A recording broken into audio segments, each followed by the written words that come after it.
saya itu 95% keberuntungan, yang 5% kemampuan. Tapi yang paling membuat saya senang ya, yaitu akhirnya orang itu memperhatikan jamu gitu. Ya. Dan di dalam jamu itu, di obat, mestinya ada sesuatu yang bermanfaat ya. Ya. Ya cuman masalahnya dunia ini dikuasai oleh dunia pengobatan barat. Sistemnya semua. Begitu sulit. Saya rasa jamu bisa menjadi pendamping lah minimal. Pendamping untuk mencapai kesehatan yang lebih baik. Jamu ini bisa lebih hebat kalau para dokter ikut terlibat. Ya. Itu saya sih yakin. Karena ujung tombak itu penting. Penting.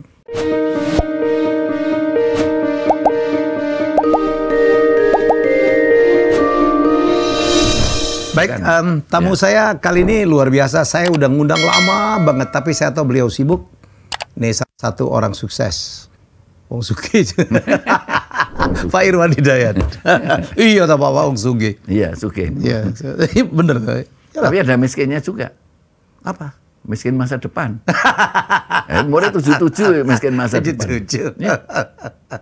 Wah, luar biasa. Kaya uang miskin masa depan. Oke, Anda milih mana?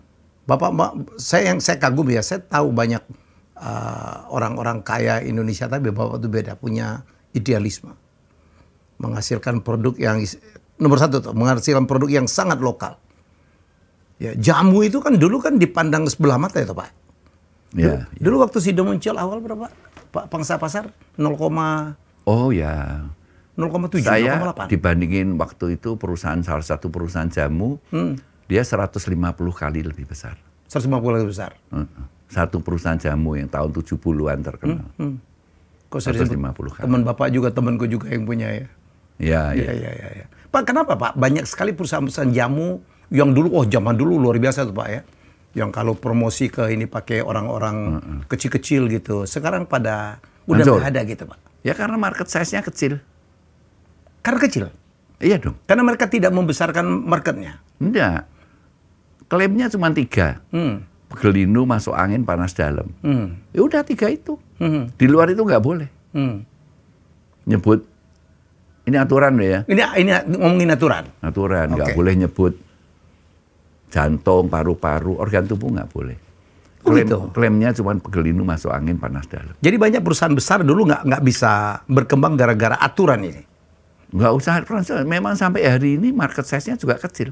Dan Bapak ternyata Sido muncul bisa keluar dari perangkap aturan itu? Ya kalau itu memang... Pintarnya Pak Irwan. Enggak. Memang karena beruntung.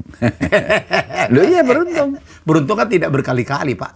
Loh, ya beruntung. Jadi saya ini jualan yang nggak masuk akal. Iya betul. Iya, nggak masuk akal. Jamu. Ya toh, pahit. Namanya kampungan mulu ya Pak ya. Ya namanya Tolalinu gitu. Memang kampungan ini Tolalinu. Tapi di sini bejonya ya Pak. Nah, tapi saya itu 95% keberuntungan, yang 5% kemampuan. 9% keberuntungan, 5% kemampuan. Kemampuan ya. Tapi yang paling membuat saya senang ya, yaitu akhirnya orang itu memperhatikan jamu gitu. Ya. Dan di dalam jamu itu, di obat, mestinya ada sesuatu yang bermanfaat ya. Ya. Ya cuman masalahnya dunia ini dikuasai oleh dunia pengobatan barat. Sistemnya semua. Begitu sulit. Nah kalau sampai suatu hari pemerintah mulain, ya kan sudah pemerintahan Pak SBY, undang-undangnya ada. Saya rasa jamu bisa menjadi pendamping lah minimal. Pendamping untuk mencapai kesehatan yang lebih baik. Dan Bapak kan go beyond ya, tidak hanya untuk menghasilkan obat ya Pak ya. Tidak penyembuh lah apalah gitu, karena nyebut obat salah lagi Pak ya. Jadi tapi kan Bapak membawa Sido muncul itu ya, keren banget, tolak angin sampai ke seluruh dunia ya Pak. Saya dengar Afrika ya Pak, Timur Tengah. Afrika, Timur Tengah, Amerika. Australia. Itu karena apa ya? Kreativitas yang dilakukan oleh seorang Irwan Hidayat. Ya enggak. Ya Iyalah. ya salah satu yang saya pikirkan waktu itu, saya punya ide. Ya gimana ya supaya perusahaan jamu ini baik gitu. Bapak ini generasi ketiga kan? Secara blood ya. Iya. Pendirinya nenek saya. Nenek. Tapi secara hukum generasi kedua karena tahun 69 itu diserahkan dibeli oleh papa mama saya. Oke. Jadi saya itu kepengen gimana ya, saya kan kerja tahun 69. Selama bertahun-tahun akhirnya saya mikir saya niru aja lah. Saya tiru aja. Siapa yang Pak tiru? Pabrik farmasi. Pabrik farmasi. Pabrik farmasi. Caranya Pak? Caranya mereka... Loh iya, bagaimana mereka itu kan sukses dan bukan cuma sukses, langgeng. Karena berbasis ilmiah. Maka Bapak bikin lab akhirnya? Nah, saya mulai berpikir jamu ini harus diproduksi ya, diedarkan harus berdasarkan sains.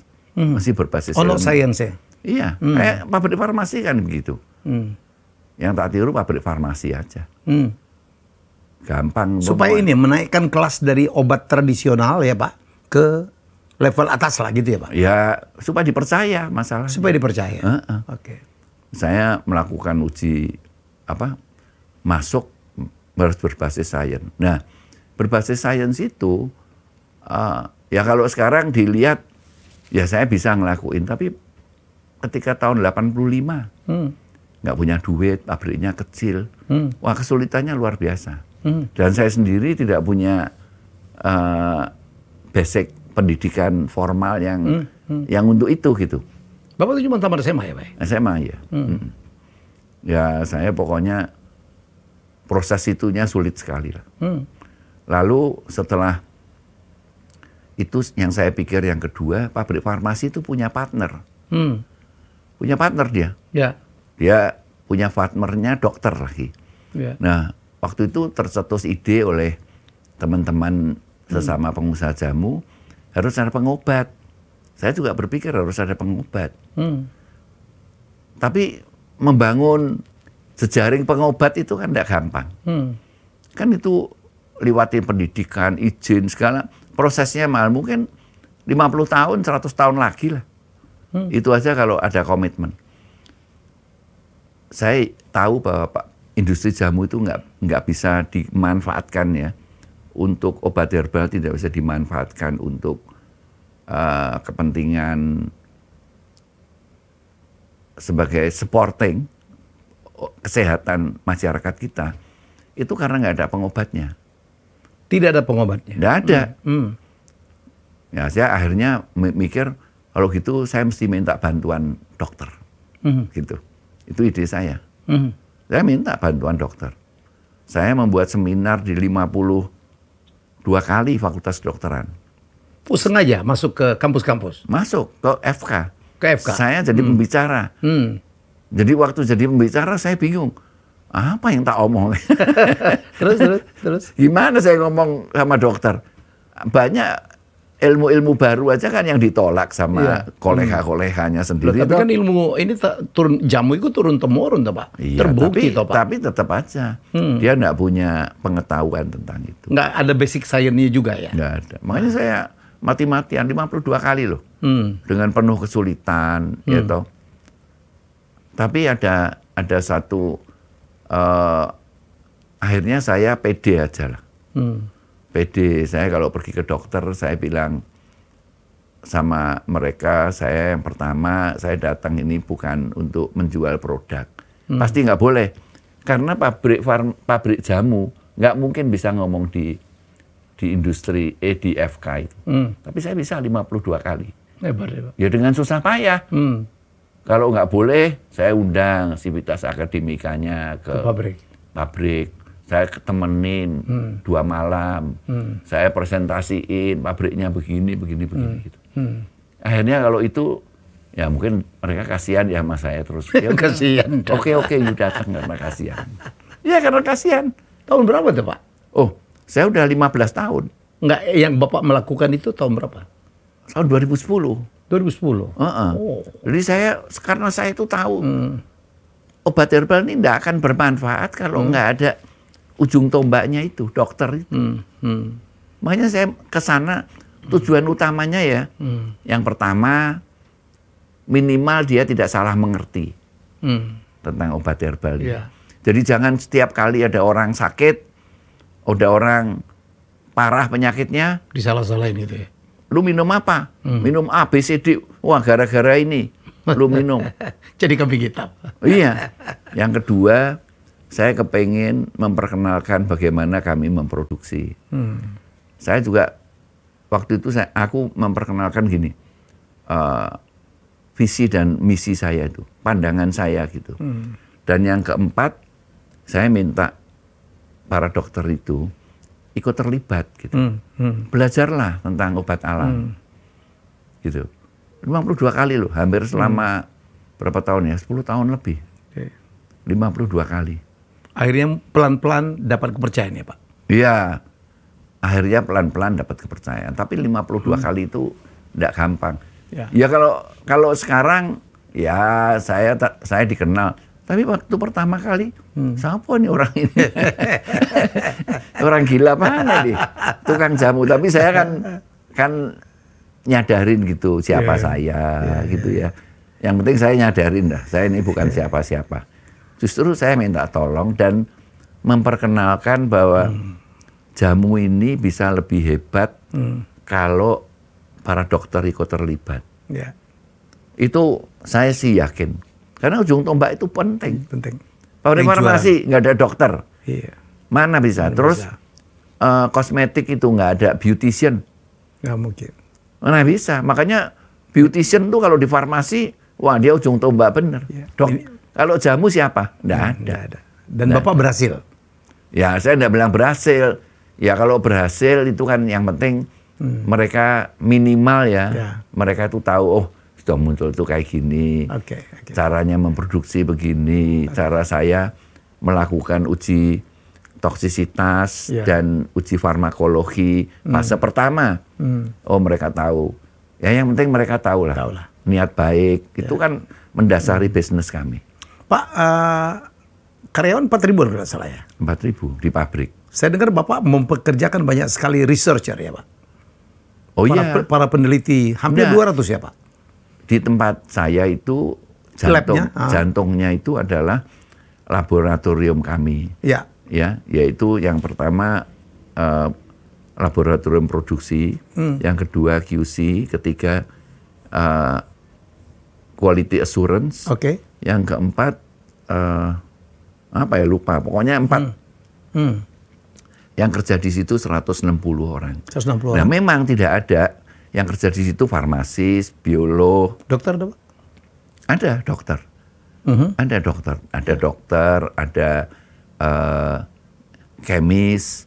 Kan itu penelitian-penelitian itu kan butuh banyak disiplin ilmu ya. Banyak disiplin. Saya pikir keberhasilan dari Sido Muncul adalah gitu ya Pak, mengangkat kelas dari tradisional gitu ya, yang tidak bisa dikurasi, dan kemudian Bapak mengangkatnya bahwa ini herbal adalah ada pendekatan sains berdasarkan penelitian. Menurut saya salah satu yang membuat kami berhasil pendekatan sains. Pendekatan sains itu menumbuhkan kepercayaan masyarakat. Gitu. Itu yang tidak dilakukan oleh pendulu-pendulu Bapak. Karena Bapak itu kan Sido Muncul itu kan jauh dulu ya Pak. Ada nama-nama besar ya Pak. Ya enggak, pendulu saya ya mungkin cara sudut pandangnya. Tapi kalau saya tuh supaya enggak banyak mikir, saya niru aja.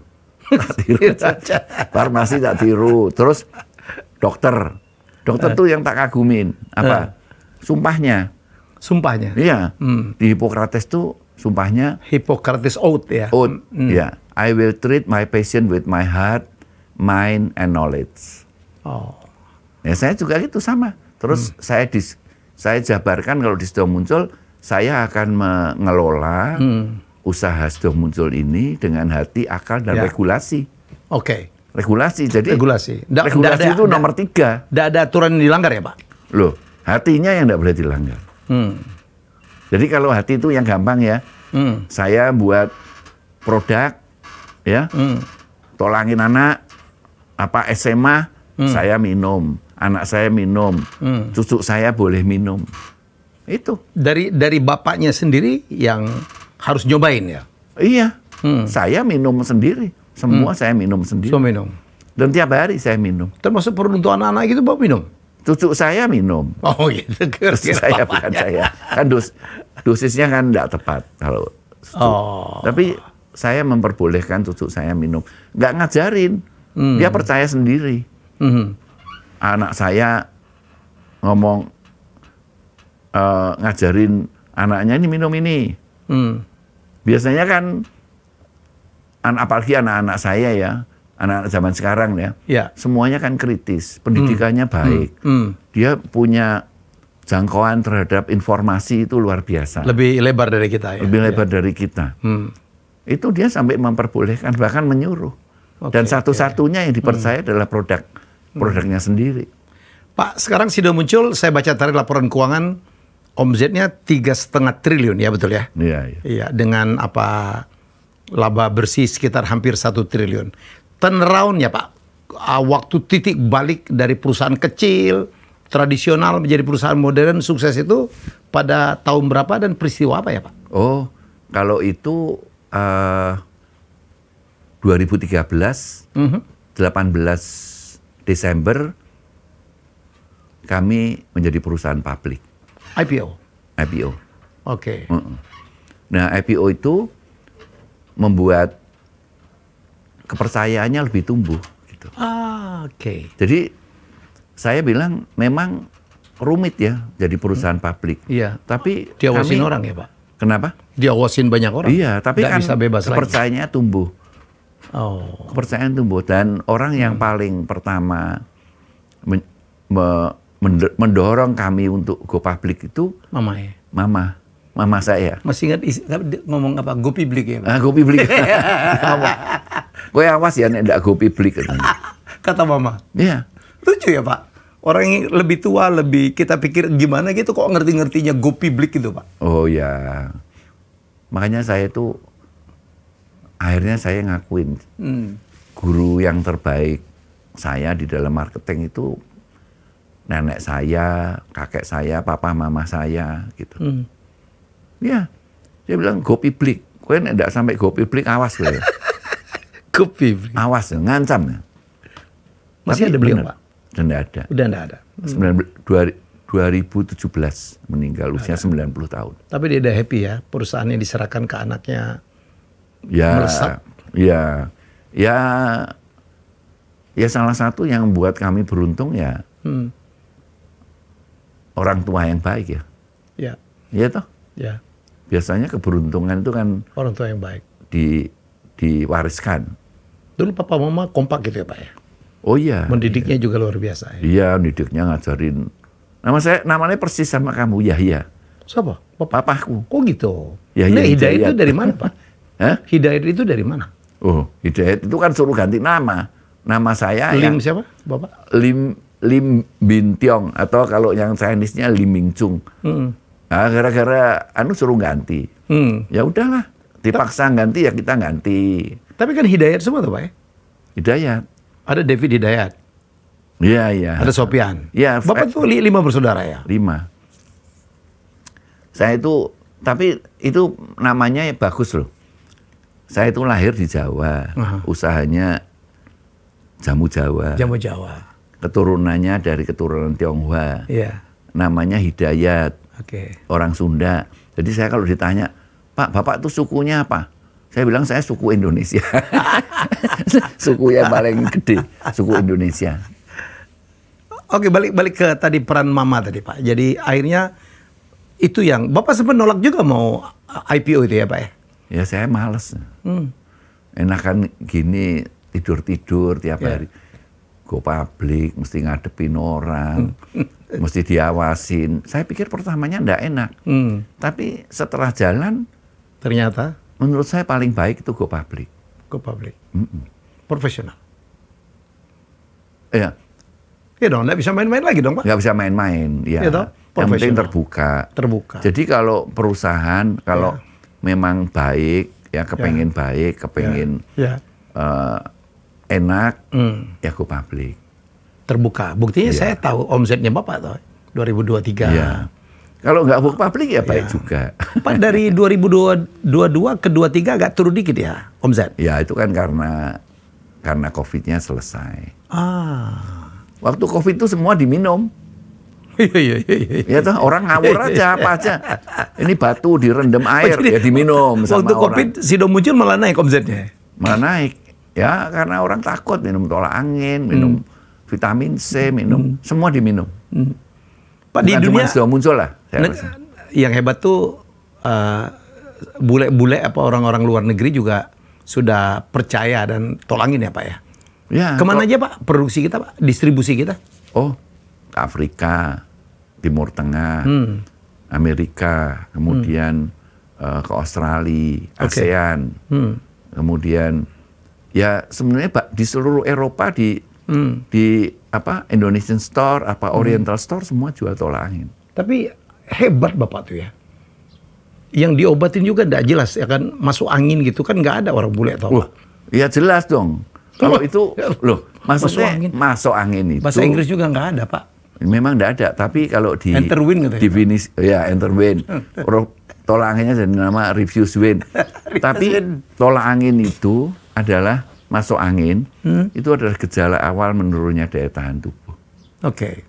Gejala awal. Jadi badannya nggak enak, nggak suka makan. Ngerti saya, bagaimana Bapak bisa menerangkan kepada bule-bule itu? Bule-bule itu ya? Iya, orang-orang di luar Indonesia dulu Pak. Di luar suku Jawa aja. Ya kan orang Indonesia yang memperkenalkan ini dicoba. Terus ternyata produknya baik. Ya kalau produknya jelek ya dia nggak mau dong. Yang kedua, ketiga. Tapi karena produknya baik, jadi akhirnya mereka percaya gitu. Dan menyembuhkan. Bukan nggak menyembuhkan. Jadi itu kuncinya ya? Iya. Saya pernah suatu hari ngajak Prof. Iwan Darmansyah. Prof. Iwan Darmansyah saya ajak ke Sido Muncul gitu ya. Ke pabrik? Ke pabrik Semarang, tahun ya, 2010. Ya, almarhum ya. Oh, Iwan Darmansyah. Siapa Pak? Loh, Farmakolo Indonesia. Farmakolo, oke. Yes. Yang wah, yang pokoknya strict sekali lah. Ya. Bab dia farmakolo pertama. Terus saya ajak ke pabrik, terus saya presentasiin. Padahal dia itu strict sekali sama industri farmasi, keras. Apalagi jamu. Ya toh? Tapi saya baikin, saya yakinkan dia, saya ajak ke pabrik, dia mau, terus saya presentasiin. Itu waktu itu saya pergi sama dia, sama Prof. Iwan, sama 5 profesor dari UI. Saya temenin pagi, saya presentasiin. Terus waktu dia pulang, saya senang sekali karena dia bilang gini, di waktu itu SMS, dia bilang, I learn so much from you. Jadi dia bilang, saya enggak nyangka loh, you punya pabrik seperti itu. Saya belajar banyak dari Anda. Wah, saya jadi pede. Jadi pede saya, gara-gara itu. Terus 2 minggu kemudian, dia WA, SMS saya lagi, saya di Bali. Pak Irwan, saya bisa enggak dikirimin tolak angin? Karena waktu pulang, dia minta produknya sudah muncul. Oke. Kalau para dokter tahu lah, Iwan Darmansyah. Terus saya kirimin sekarton. Besoknya telepon lagi. Yang sasi? Hah? Yang sasi? Iya. Ya. Loh Pak Irwan, ini kok dikirim sekarton, ngapain? Loh katanya mau dikasih pasien. Iya, saya bilang, enggak, saya tanya dulu sama dia gini, Prof. Iwan Darmansyah itu. Saya tanya, dia SMS, saya telepon. Prof, mau penelitian ya Prof? Wah, saya senang sekali kalau Prof mau neliti tolak angin. Padahal setelah itu dia bilang, bukan, saya ini sudah pensiun dan saya cuman gini, kemarin nyoba, ada ada sinyalnya. Dia bilang sinyal tahu nggak, Pak Irwan? Sinyal itu adalah awal pertama. Kalau produk itu bermanfaat, itu ada gejalanya. Oh, dia membuat saya lebih enak. Iya. Ini mau saya kasih ke pasien-pasien saya. Dia bilang gitu sama saya. Saya sampai mikir, wah hebat bener ya. Farmakolo yang semua pabrik farmasi juga dia hati-hati sekali ya. Kalau ngomong itu dia bilang ini nggak bener, ini nggak bener. Sama saya begitu. Tak kirimi, dia besoknya ngomong, ngapain ngirim sekarton Pak Irwan? Loh, katanya mau dikasih pasien. Iya, pasien saya sehari 1. Bahkan enggak ada. Dia kalau ngasih obat tuh orang sakit, udah enggak usah minum obat, makan yang ini aja, yang bagus makanannya gitu. Jadi ngasih itu.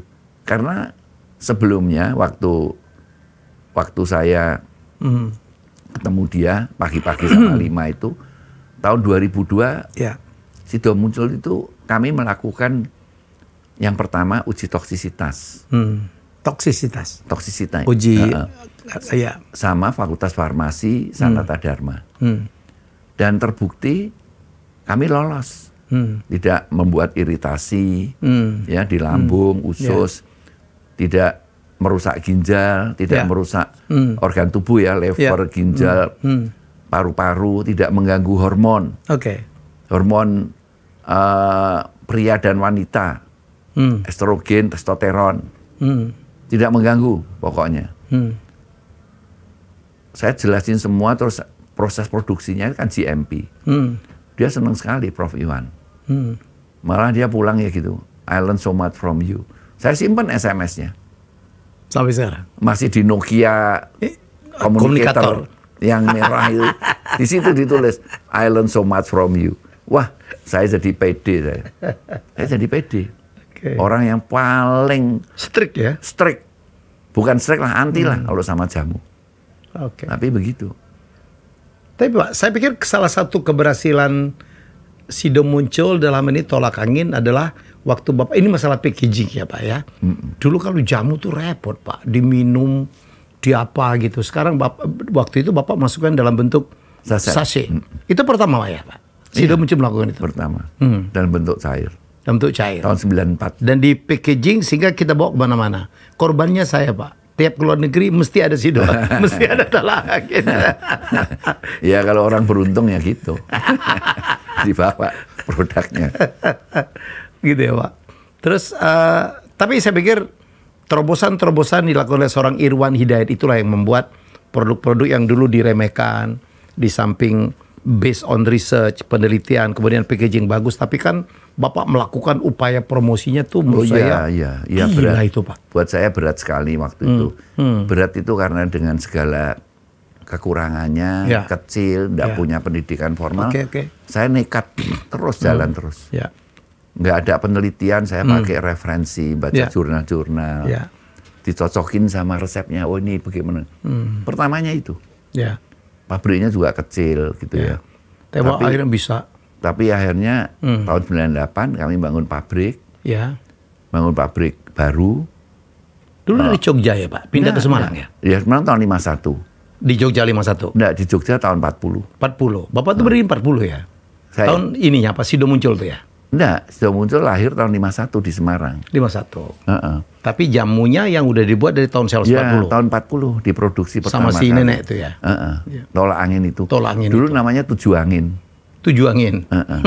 Terus tahun 51 dikasih brand Tolak angin. Jadi ini beda dikit sama Nyonya Menir tahun 36 ya Pak? Enggak, Nyonya Menir tahun 1928. 1928. 36 siapa ya? Jago 1918. 18. Wah, jamu yang paling tua tuh Nyonya Hitam. Ada lagi? Oh dulu punya teman saya 1825.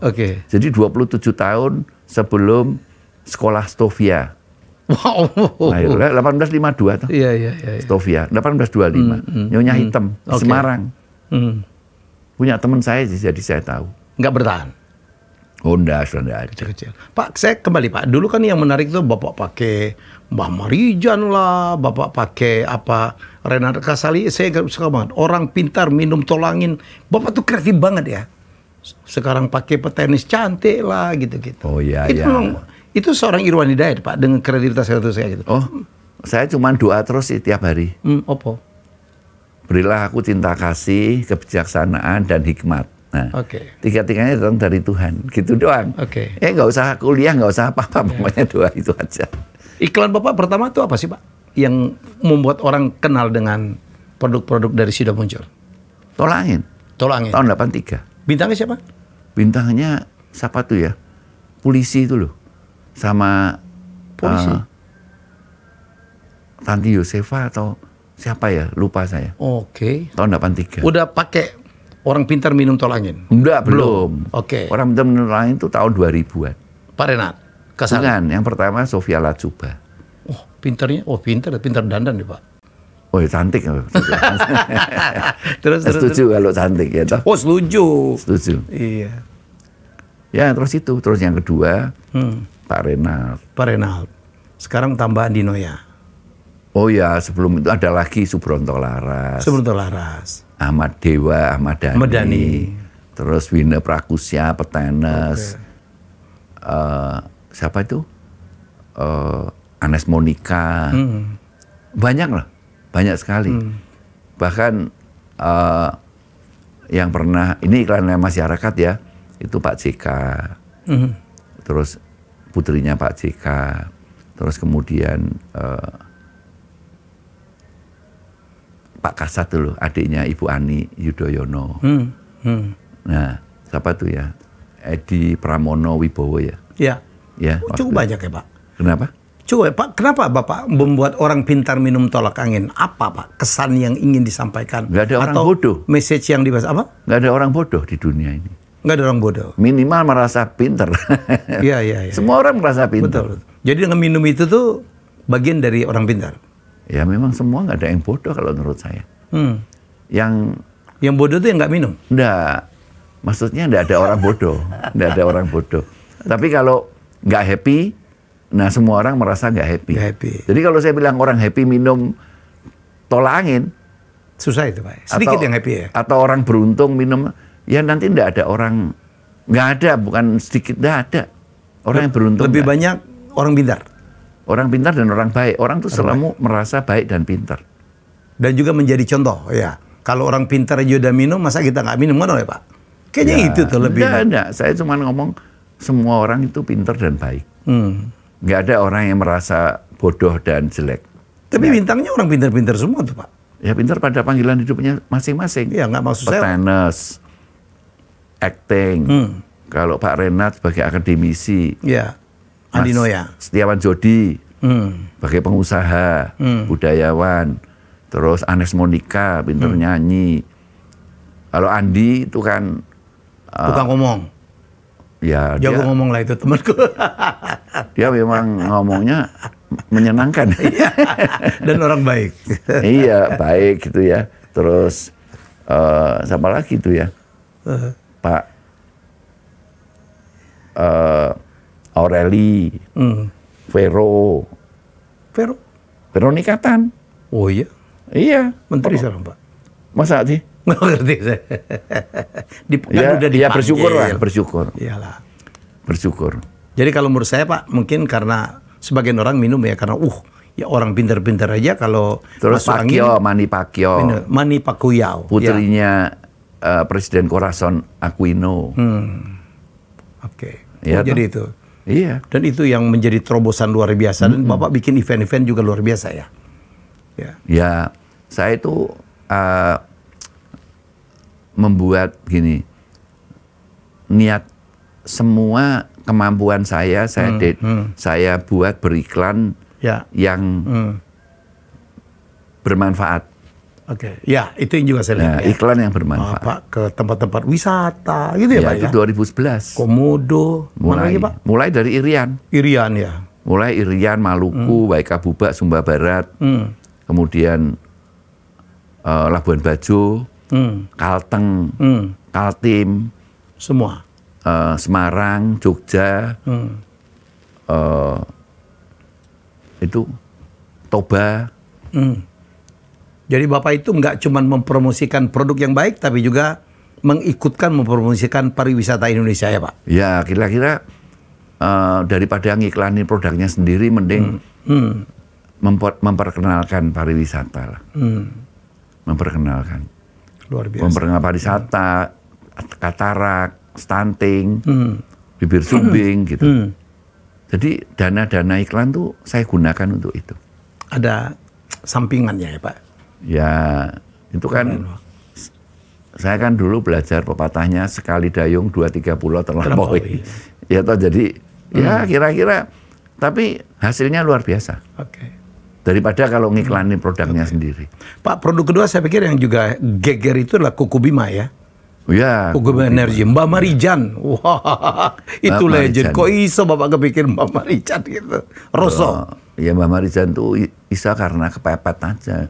Nggak laku produknya gimana ya. Terus? Nekat aja lah. Terus? Orang umur berapa waktu itu? Dia umur 65. Ya masa energy drink umur 65. Tapi yang membuat saya idenya dari Hari Cahyono. Hari Cahyono, oke. Tahu kenal ya? Kenal toh? Temanku. Ya dia pergi ke Jogja sama saya, terus dia nulis di majalah Ekopatrio, Violeta itu. Nah, edisi terakhirnya itu dia muat dua lelaki pemberani, Chris John, Mbah Marijan. Mbak Marijan. Itu dia pergi sama saya selama 12 hari di Jogja, waktu gempa. Oke. Waktu gempa Jogja yang menewaskan 5.000 orang, 12.000 orang. Itu Hari Cahyono ikut bareng saya. Dia teman saya, dia yang ngasih ide itu. Sukses. Lelaki pemberani. Lelaki pemberani. Wah sukses. Sukses. Sales saya mau bangkrut, sales saya naik 4 kali lipat semester pertama kedua. Gara-gara Mbak Marijan. Ya karena Mbak Marijan. Naik. Iklannya Anna Maria tahun yang sama 2006 itu meningkatkan sales 5 kali lipat. Anna Maria. Iya. Waktu Roy ditangkap gara-gara narkoba. Orang simpati ya Pak? Hah? Orang jadi simpati kali dengan Mbak Ana ya? Ya orang jadi, waktu saya pergi-pergi sama Mbak Marijan sama Ana, saya lihat semua orang seneng ya sama Ana sama Mbak Marijan. Mungkin berempati gitu ya. Ya berempati. Berempati, yang satu kan Gigih. kesetiaannya. Kesetiaan terhadap Nah, alam ya. Bukan nama alam, itu kan setia Pada sama profesi atasan. juga ya Pak? Kepada atasan juga ya? Iya, iya. Pinter banget Bapak nangkep ya yang tanda-tanda kayak gitu ya Pak? Ya kalau orang beruntung tuh kelihatannya pinter. Kalau orang nggak sukses itu kelihatannya merasa dirinya bodoh itu. Padahal enggak. Padahal ya semua sama. Saya juga enggak tambah pinter. Pak, Bapak sekarang bukan CEO ya Pak? Bukan presidir ya Pak? Bukan. Saya Di itu Sidomuncul, ya? di Sidomuncul yang saya tekuni ya marketing, branding selama 55 tahun. Iya. Yang kedua product development. Yang ketiga R&D. Yang keempat PR. Kalau yang Dirut di siapa? David Hidayat Pak? Ya adik saya yang paling kecil. Ada yang kecil. Ada lagi Sofian Sobo tuh Pak? Sofian tuh adik saya nomor 2. Nomor 2. Jadi 5 bersaudara? 5. Semuanya sekarang ada dalam satu perusahaan? Iya. Pak, itu yang saya mau tanya Pak. Nggak gampang Pak berbisnis sama adik, kakak, sama istri. Apa rahasianya Pak Sidomuncul bisa begitu ya Pak? Oh ya. Ya itu memang mujizat sih. Mujizat. Bagaimana Bapak menjaga hubungan dengan adik-adik Pak? Papa mama saya yang ngajarin. Dia sampai puasa. Puasa, saben hari puasa, nggak makan daging, apa tuh. Dari terutama mama saya. Ya kalau saya, adik-adik saya ya kami akur-akur aja ya. Nggak ada iri gitu. Beda pendapat. Wah beda pendapatnya ya banyak. Terus? Tapi kami tahu gitu. Kerukunan itu mendahului semua kesuksesan. Kerukunan mendahului semua kesuksesan. Iya, kerukunan. Kerukunan itu nomor 1. Kalau di Chinese itu bahasa Indonesia aja ya. Nanti kalau ini dibaca orang, saya kan nggak bisa ngomong Mandarin. Iya. Kalau keluarga besar rukun, tanah kuning jadi emas. Tanah kuning jadi emas. Tanah tandus jadi emas. Kesuksesan itu artinya. Ya makanya kalau di Indonesia ini kalau rukun ya, oh udah hebat lah. Kita jadi negeri hebat. Amin. Pak, apa yang diajarkan oleh mama sama papa terhadap anak-anaknya sehingga rukun dan sehingga berhasil membesarkan ya Pak? Generasi ketiga itu katanya menghancurkan ya. dia kalau yang diajarin itu suruh ngalah. Disuruh ngalah? Karena dia bilang pendapat itu tidak ada yang salah. Sudut pandangnya beda-beda. Sudut pandang aja yang membedakan ya. Terus? Tapi udah ngalah aja. Ngalah. Nah, dia selalu nekanin yang lebih tua ngalah sama yang lebih muda. Loh, enggak kebalik? Iya, gitu. Ajarannya memang aneh sih. Makanya saya itu juga kadang-kadang saya ngakuin mama saya itu diberi sama Tuhan pencerahan gitu. Pinter mama saya itu. Papa saya barang itu pinter. Bukan cuma ngajarin bisnisnya toh ya Pak? Iya, bukan. Mama, kakek, nenek saya itu ngajarinya itu tentang ngalah. Dia bilang kalau sampai ada apa-apa yang paling bertanggung jawab yang paling tua. Kalau sukses karena adiknya baik-baik gitu. Terus ngajari pokoknya orang hidup itu nomor satu itu apa? Kehormatan, dignity. Dignity. Iya. Dia bilang nomor satu itu kehormatan. Biar menang, lu kalah, sukses apa enggak tuh yang penting jangan nyusahin orang.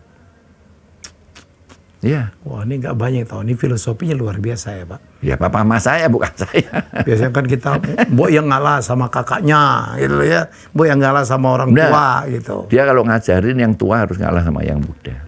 Itu barangkali juga rumus suksesnya Pak ya, sehingga bertahan pesta. Iya.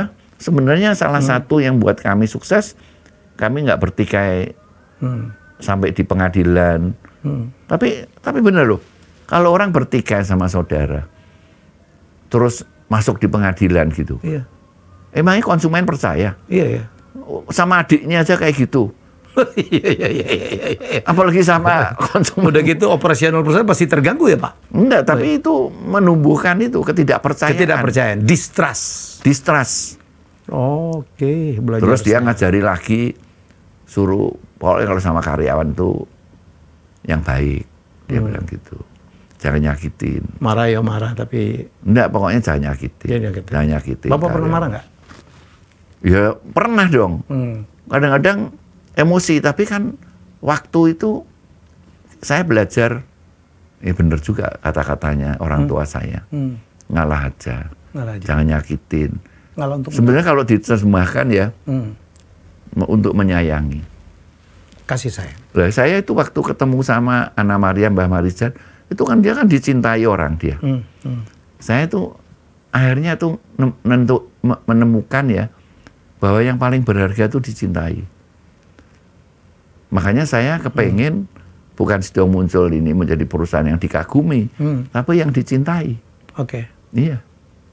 Yang dicintai. Karena mulai dari corporate culture-nya udah begitu ya Pak? Iya, jadi mencintai apa? Mencintai karyawan, mencintai tanah air, mencintai lingkungan, mencintai budaya, mencintai orang, rakyat ya Pak? Ya, kalau nanti kita mencintai karyawan, kalau enggak gini, ya karyawanmu aja lu nggak sayang, apalagi konsumenmu yang udah kelihatan.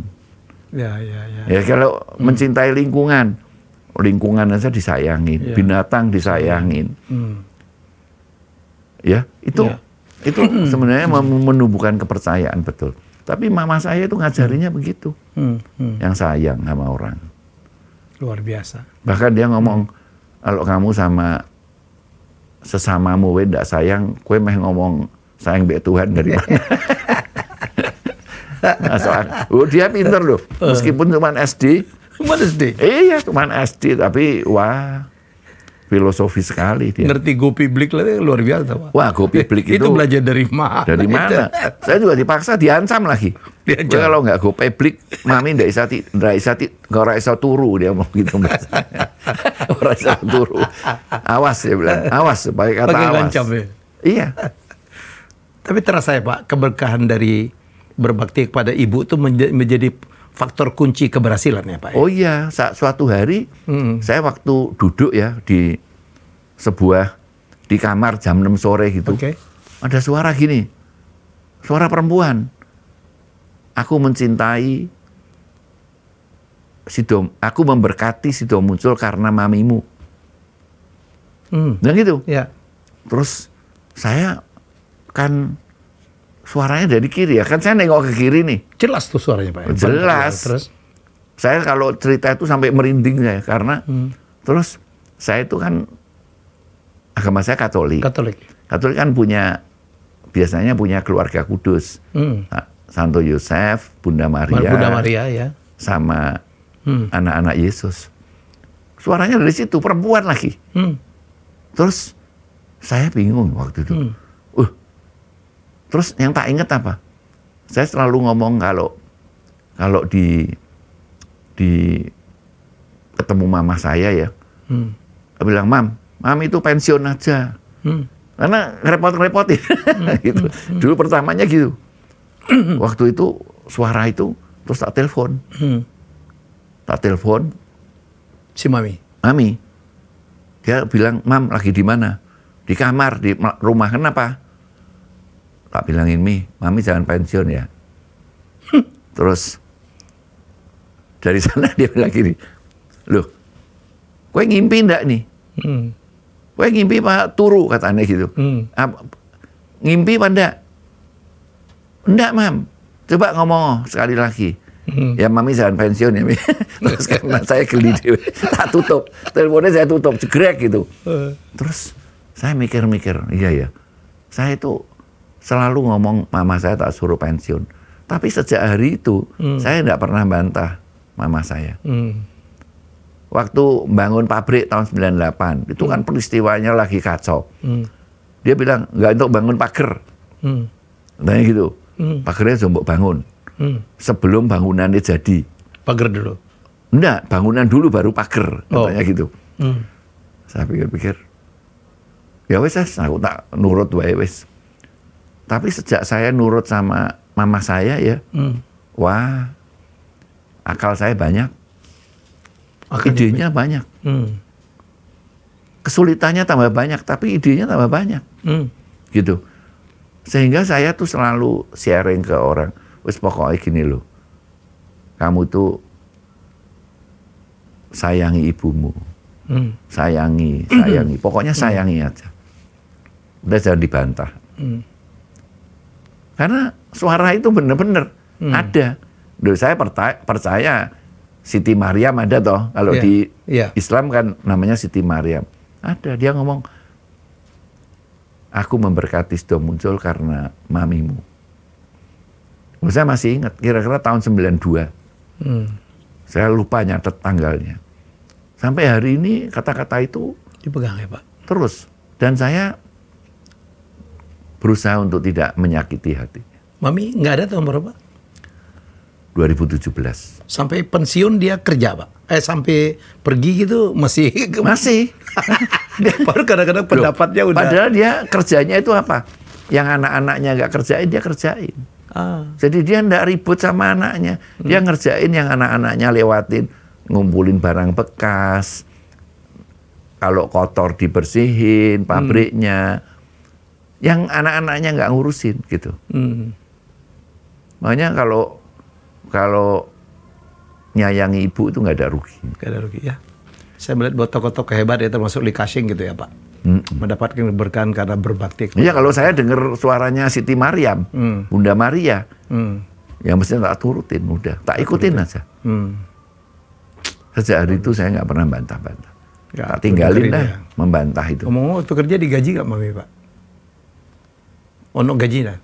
Udah ngerti ya, dia saya tuh nggak pernah baca laporan. Mami minta apa ada tahu ya? Ya kami ngalamin susah juga sering, tapi mama saya itu yang ngajari, nyayangi karyawan. Terus akhirnya saya nemuin sendiri bahwa yang dicintai itu yang paling berharga. Kalau papa saya, nenek saya ngajarinya, maka kakek saya kan ngajari, semenang kalah sing terhormat aja. Itu dari papi? Iya, papi, nenek saya itu pride gitu. Kalau pelajaran memanage perusahaan siapa ya Pak ngajarin? Kan Bapak sekolah SMA toh. Adik-adik lebih tinggi sekolahnya. Saya menggantungkan hidup saya sama Tuhan. Yang kedua akal budi. Akal budi, oke. Saya cuman mikir gini, apa yang saya saya senangin, saya lakukan sama konsumen. Ya. Kan ada toh golden rule Ya. yang mengatakan perbuatlah kepada orang lain Ya, berbuat baiklah. seperti apa yang engkau inginkan orang lain perbuat kepadamu. Jadi kalau saya masarin produk, saya mikir yang saya seneng apa? Saya kepengen kalau beli produk yang apa? Yang aman, yang berbasis ilmiah, ya yang jujur, perusahaannya tidak merusak lingkungan. Ada manfaatnya. Ya, Betul. terus baik sama karyawan, tidak pernah bertikai di pengadilan. Ya. Dia pengadilan mana? Anda pernah lihat? Saya disomasi beberapa kali sama perusahaan. Ini tidak boleh cangkirnya, ininya klaimnya sama. Ya saya ngalah aja, saya ganti. Ngapain bertikai di pengadilan? Ya kecuali kalau kepepet ya, memang ada orang yang terpaksa. Tapi kalau bisa dihindari. Enggak, Bapak belum menjawab pertanyaan saya. Dari mana Bapak belajar ilmu manajemen ya Pak? Nggak ada, saya cuma belajar itu. Pakai akal, logika sama hati saya aja. Tapi kan tidak cukup itu aja Pak. Bapak kalau akhir-akhir ini 4.000 orang loh. Bikin pabrik. Iya, saya kalau akhir-akhir ini, ya itu sebagian ya. Saya dengar kalau ada omong-omong sama teman. Tapi akhir-akhir ini dari YouTube. Ya podcast kamu yang banyak orang yang kamu ajak ngomong, saya belajar. Yang benar Pak. Loh iya, banyak podcast. Saya belajar dari malah tokoh-tokoh dunia toh. Mahathir. Ya. Kalau olahraga Nick Bollettieri. Oh, Nick Bollettieri. Iya. Bapak suka tenis seperti. Saya dengerin dia punya speed, dia kan motivator. Di Florida. Iya. Ya, saya sekolah di Florida. Iya, Nick Bollettieri di Florida. Iya. Iya, dia kalau ngomong pinter, lucu, baik gitu kayak ngomong ya. Dan dia kan seorang tentara. Ya saya belajar cuma dari filsafat, dari ya yang di YouTube tuh loh. Bapak nggak punya konsultan? Enggak. Yang benar Pak. Loh, kamu nggak percaya?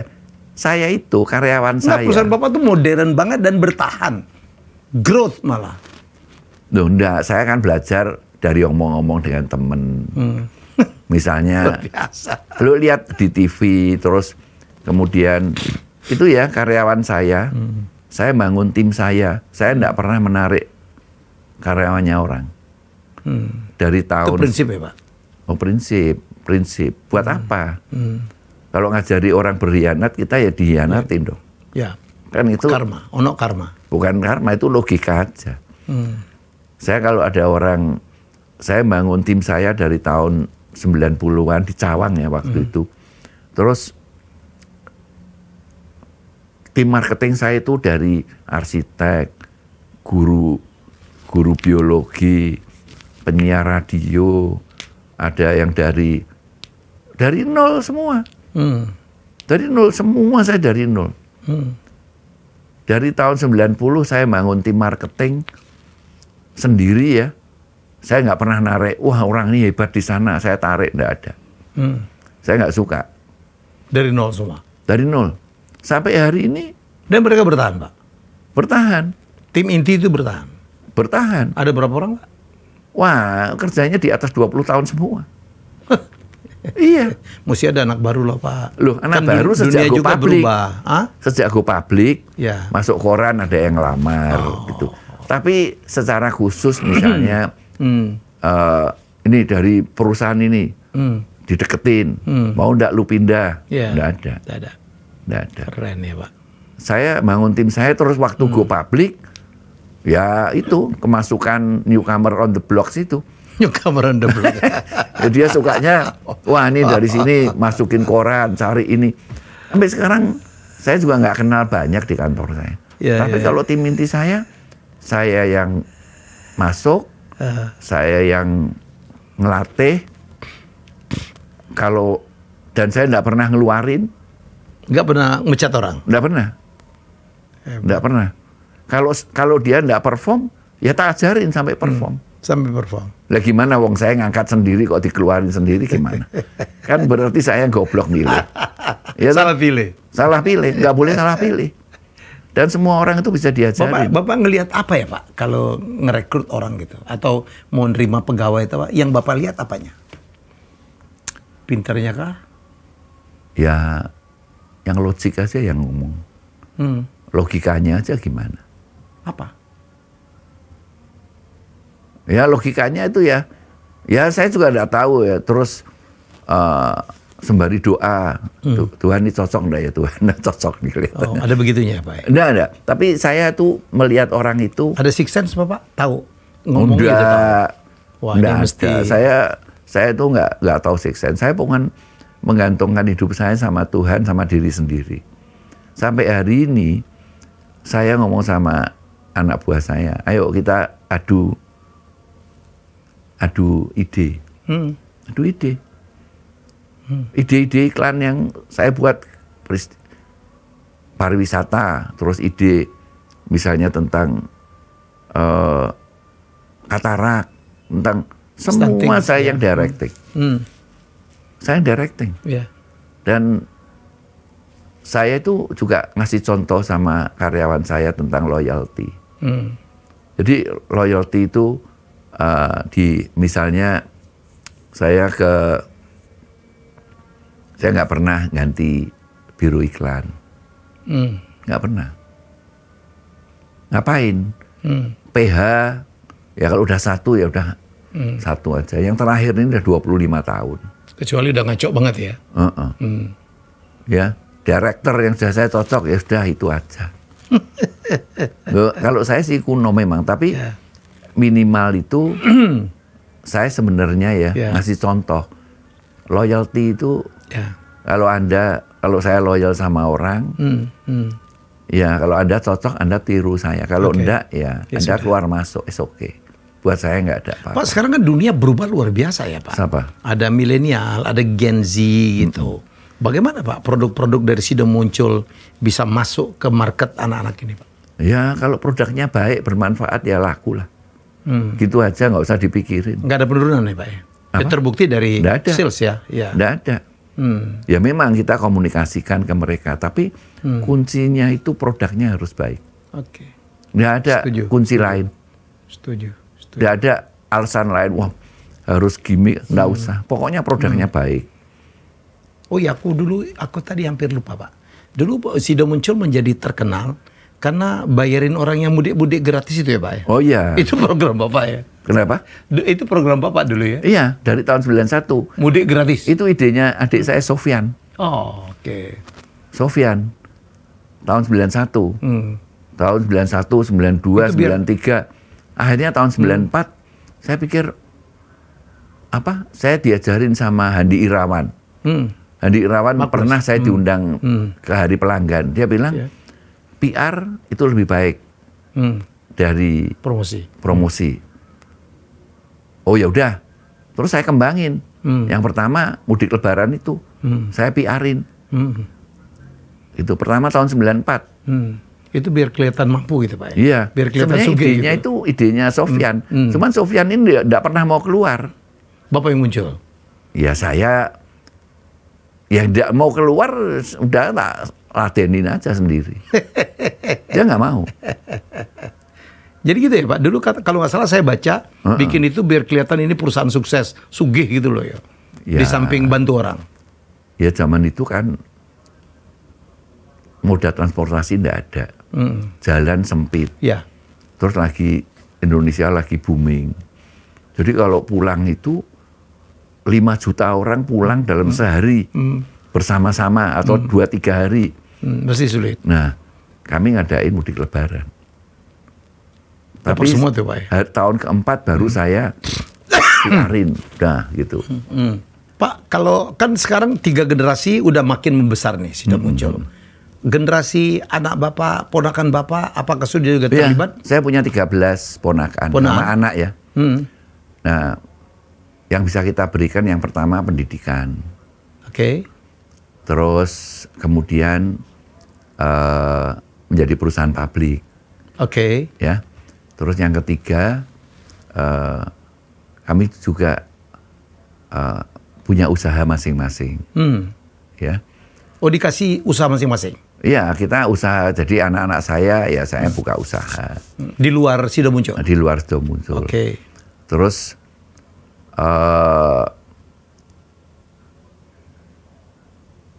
yang paling penting ya sebenarnya ngasih contoh.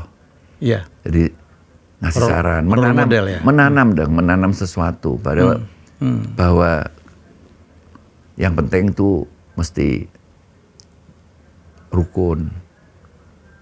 Rukun itu meskipun sulit, tapi itu salah satu kunci yang mendahului kesuksesan. Ya kalau mau rukun ya mesti yang jujur, yang baik, yang penting niat baik lah. Niat baik.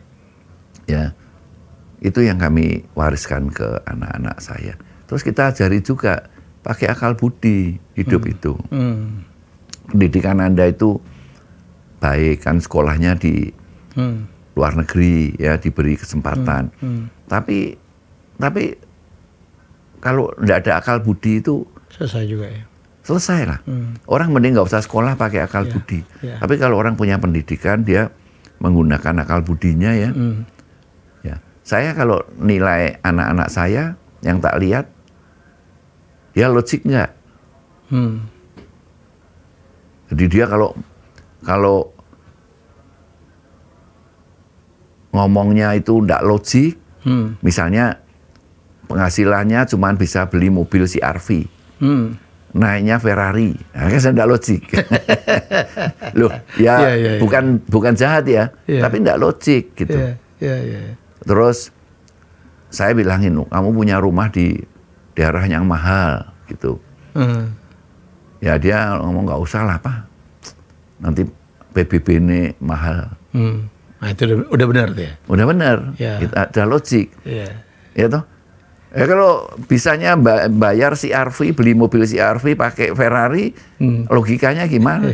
Kalau dia ngelola perusahaan, logikanya nggak ada. Mesti begitu juga ya? Wah, pokoknya ya, hidup itu kalau akal budinya nggak jalan, udah paling repot. Repot deh. Tapi kalau akal budinya jalan, minimal ya, dia bisa hidup layak.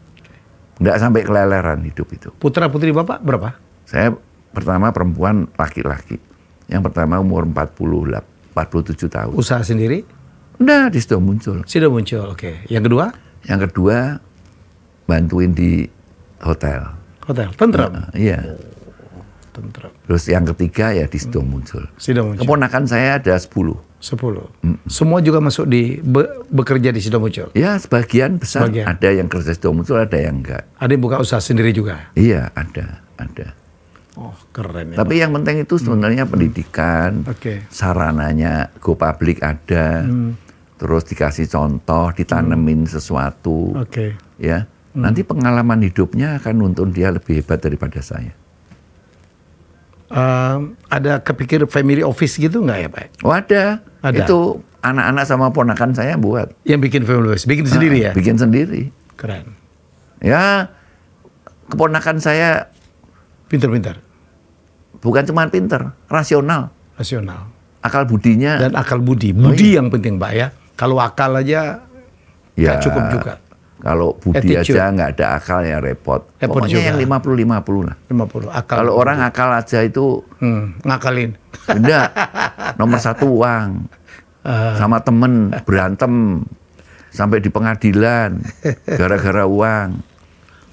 Ya itu padahal misalnya saya urusan berapa ya. Yang tapi orang tuh umumnya akal budinya jalan sih. Pak, family office yang dibikin lebih kepada apa Pak? Untuk investasi, saya nggak ngerti. Donasi, governance? Saya nggak pernah ngomong-ngomong sih sama mereka. Oh, iya.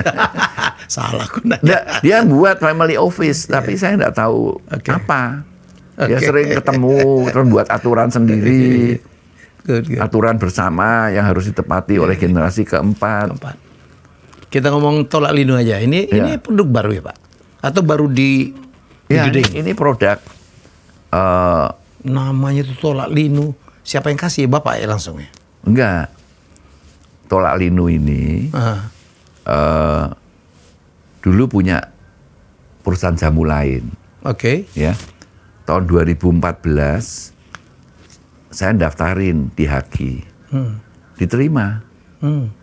Terus waktu diterima waktu ke Badan POM kita majuin untuk dapat Izin? Loh Pak, ini perusahaan jamu lain. Udah yang daftarin. Di terus? situ terdaftar. Di Haki enggak. Terus saya periksa di Haki, ternyata 2013 dia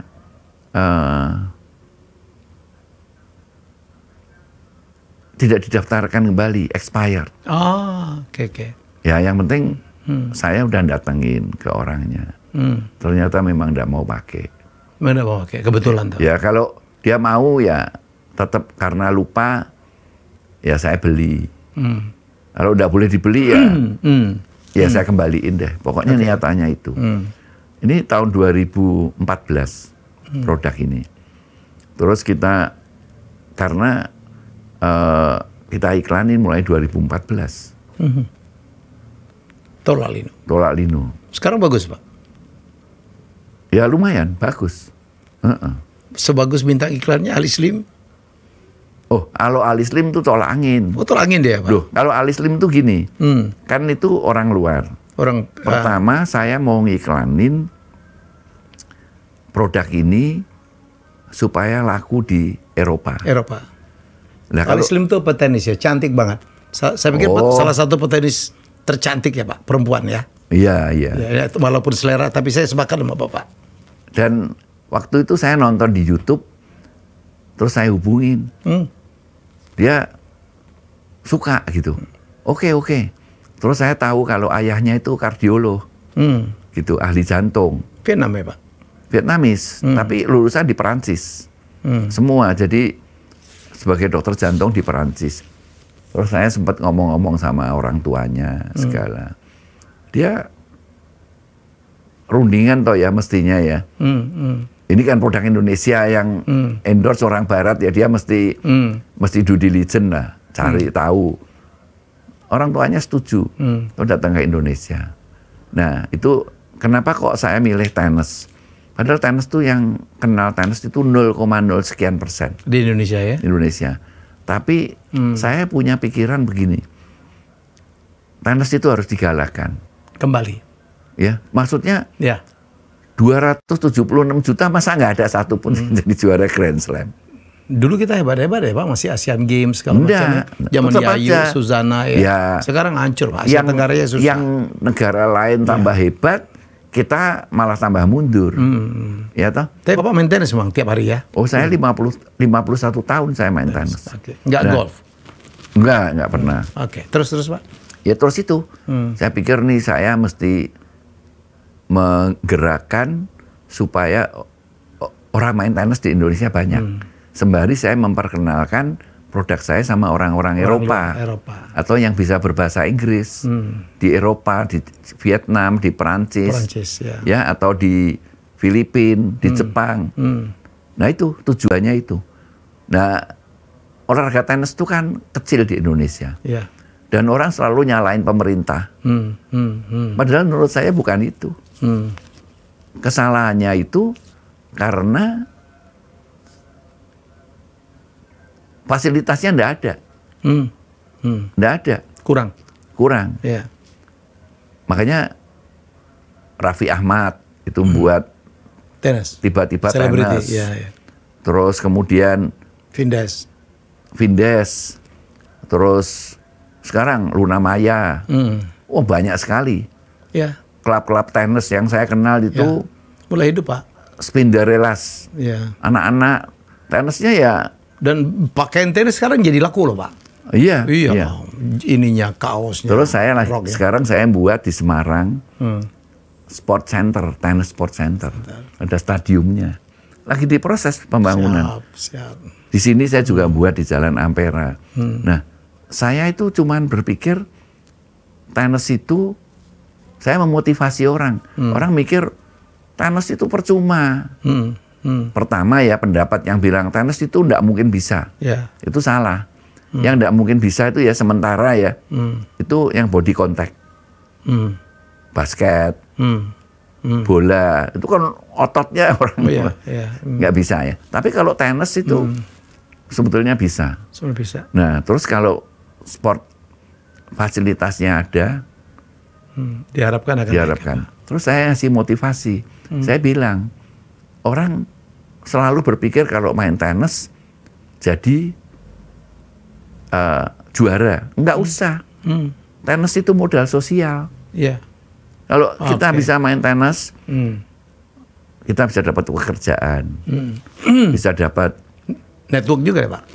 Bukan, bisa sekolah gratis. Kadang-kadang di ya. BUMN diterima yang juara tenis, yang bagus-bagus. Di perusahaan juga begitu, ya. Terus dia juga bisa ngelatih. Ngelatih tenis berapa? 1 jam 300. Kalau dia 3 jam 900, 1 bulan 18 juta, cukup. Lebih dari S3. Jadi orang selalu berpikir satu-satunya penghasilan kalau Anda sekolah. Enggak. Terus nyanyi. Nyanyi juga begitu.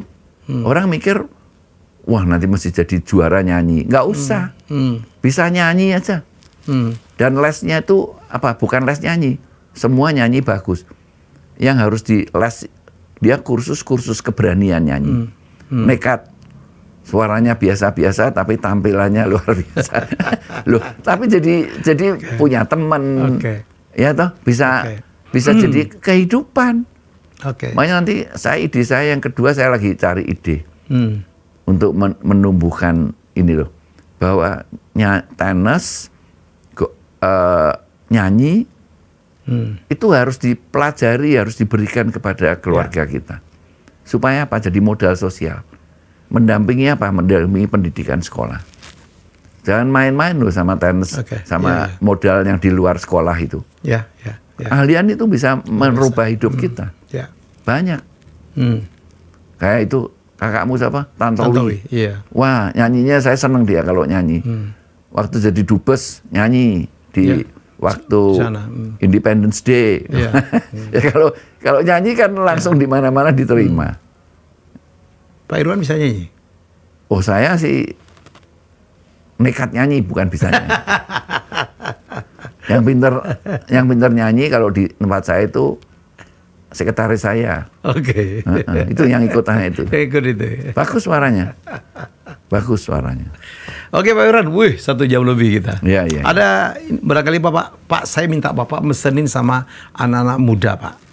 Yang kadang-kadang startup nih banyak gagal ya toh, apa latahan, tidak cukup kuat di dalam financial literacy segala macam. Mungkin saya butuh nasihat dari seorang Irwan Hidayat. Kalau saya kalau menasihati yang pertama itu anak-anak itu mesti tahu pendidikan itu kan penting, ya. Kalau dia bisa pendidikan tinggi, setinggi mungkin, ya karena itu akan. Terus yang kedua, pendidikan itu jangan dipikir pendidikan itu cuma sekolah. Pendidikan itu kadang-kadang kayak tadi yang saya ceritakan tenis, nyanyi, itu juga modal dalam hidup. Ya. Terus yang kedua, harus kalau punya pendidikan itu biasanya kalau saya lihat orang yang sukses itu karena akal budinya, menggunakan akal budinya. Jadi dia menggantungkan hidupnya sama Tuhan, sama dirinya sendiri. Pakai akal budi. Akal budi itu nanti sukses orang. Akal budi ngomong, oh saya harus baik, saya harus jujur, saya harus menyenangkan. Jadi produk hasil akal budi itu sebenarnya membuat Anda dicintai orang. Bahkan sampai hal-hal yang tidak masuk akal itu didapat dari akal budi. Nah yang penting sebenarnya network. Jadi kalau dia lahir dari keluarga yang nggak punya network, cuma dapat beasiswa sekolah, dia mesti kerja dan menganggap tempat pekerjaan itu adalah tempat di mana dia kenal sama orang. Network itu ternyata menghasilkan sesuatu. Itu yang bisa saya sampaikan. Mudah-mudahan jangan berpikir bahwa orang itu nomor satu uang. Enggak. Kalau dengan tadi yang saya ceritakan, itu akan menghasilkan uang. Kalau dia bilang, wah saya miskin. Ya dia miskin uang. Tapi kan kaya pendidikan dan kaya masa depan. Umur 21. Kalau saya kan miskin masa depan umur saya. Loh ya toh, miskin masa depan. Kalau orang yang kaya-kaya itu miskin masa depan. Tapi dia tuh kaya masa depan. Dan itu yang paling berharga. Ya. Kekayaan yang paling berharga. Mana ada yang lebih berharga dari masa depan? Ya. Ya. Ya. Terima kasih Pak Irwan. Saya doakan tetap sehat, sukses, tetap berkarya. Amin. Ya, jadi bisa minum ya? Oh iyalah Pak. Jadi itu banyak sekali ya. Saya jarang wawancara lebih dari 1 jam, tapi ini asik banget karena saya percaya apa yang beliau sampaikan itu banyak sekali yang bisa kita pelajari. Ya, kita jumpa lagi dengan tamu hebat saya selanjutnya. Bye bye. Makasih Pak. Ya, oke. Terima kasih sudah menonton Helmi Bicara. Jangan lupa untuk like, komen, share, dan subscribe.